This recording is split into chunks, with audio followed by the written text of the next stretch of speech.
Aproveitar para introduzir mais um assunto importante que eu não queria perder a oportunidade de conversar com a professora Flávia, que é sobre a situação em Gaza, cada vez mais preocupante. Os ataques de Israel à faixa de Gaza vêm se intensificando bastante. Hoje mesmo, durante a madrugada, chegaram a matar mais de 50 pessoas, 33 delas abrigadas em uma escola, incluindo mulheres e crianças, de acordo com a Defesa Civil do território palestino, que é controlado pelo Hamas. O exército de Israel disse que terroristas importantes estavam na escola bombardeada e que tomou várias medidas para mitigar o risco de causar danos à população civil. O número de mortos em Gaza desde o início da guerra, em outubro de 2023, passa já de 53 mil pessoas, de acordo com autoridades locais. E aí o destaque de sempre de a maioria sendo civis. Desde março, quando Israel rompeu um cessar-fogo de 2 meses, o número voltou a crescer. E aí a gente vê repercussões, inclusive, do governo brasileiro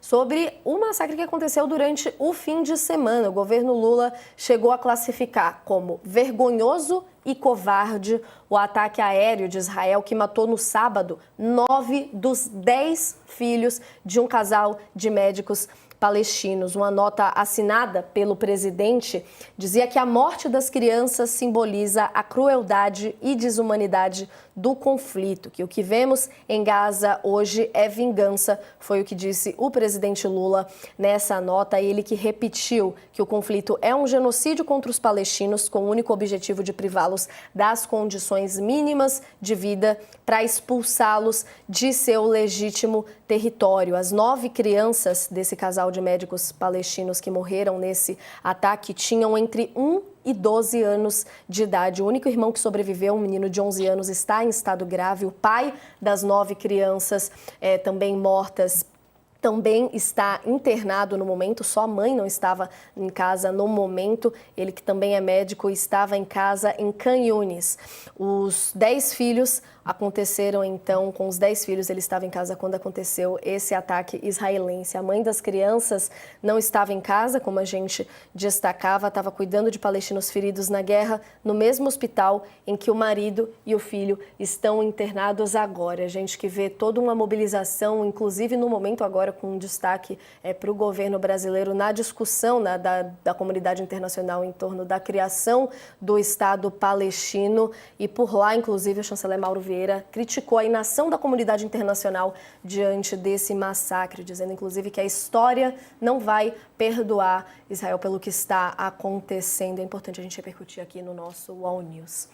Estamos de volta com a nossa audiência da TV aqui na discussão do momento, falando rapidamente sobre a situação em Gaza, que escalou bastante nos últimos dias os ataques em Gaza, e no fim de semana a gente acompanhou um massacre que acabou vitimando 9 dos 10 filhos de um casal de médicos palestinos, o que levou o presidente Lula a se manifestar, dizendo que o que vemos em Gaza hoje é vingança. Professora Flávia Loss, queria uma análise sua para a gente se despedir aqui nesse sentido do que está acontecendo lá. Como eu trazia no intervalo, o próprio Mauro Vieira se manifestando também sobre o assunto, criticou a inação da comunidade internacional, mas eu queria uma fala sua do que se pode fazer no momento para além do que foi feito até agora, e se falta ali uma palavra mais firme no caso dos Estados Unidos. É a única saída possível para essa crise lá em Gaza, essa situação gravíssima que alguns até já estão com dificuldade há muito tempo de chamar de guerra, né, professor? O que falta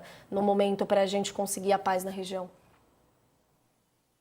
Sem dúvidas, as palavras mais firmes estão aumentando a cada dia. O Brasil tinha sido muito criticado por ter levado o tom com Israel, mas hoje a gente vê que isso foi um acerto, isso faz parte também já da posição histórica do Brasil frente a esse tema. O que a gente prega na nossa política externa é a solução de 2 estados para 2 povos.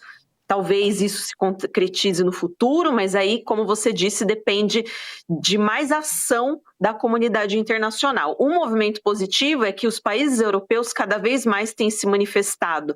O próprio chanceler alemão, Friedrich Merz, deu uma declaração forte dizendo que a matança agora dos civis em Gaza não pode mais servir de justificativa contra o terrorismo. Então, a Europa também vem aumentando o tom, e é isso que precisa ser feito, porque os números, apesar dessa polarização que esse assunto inclui, né, porque as pessoas se colocam a favor de um ou de outro como se fosse um debate eleitoral, não é isso. Os números mostram como Gaza está sendo destruída, a fome que tem assolado 1 em cada 5 palestinos, na maioria crianças.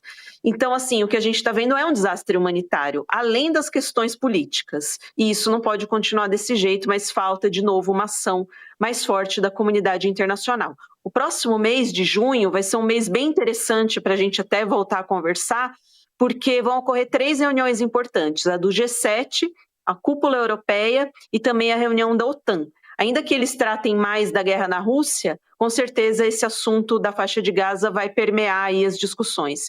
E por se tratarem dos países mais ricos, as maiores economias, talvez a gente consiga ver uma influência dos países europeus, principalmente, em cima dos Estados Unidos, porque é dali que tem que vir mais pressão sobre Rússia, sobre Israel, para que essas questões se resolvam. E principalmente no caso da faixa de Gaza, a questão humanitária, que a cada dia a gente vê os números piorando e mais civis sofrendo.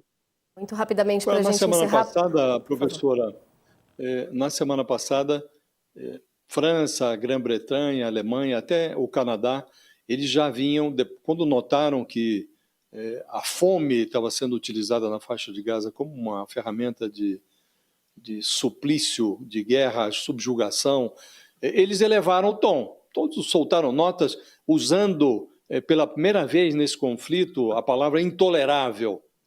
Agora estamos vendo aí que o Netanyahu, que tinha feito um recuo tático muito tímido, abriu ali as fronteiras de Gaza para a entrada de alguns caminhões com suprimentos, com socorro humanitário e tal, muito aquém da necessidade das pessoas que estão, inclusive crianças famélicas ali na faixa de Gaza, né?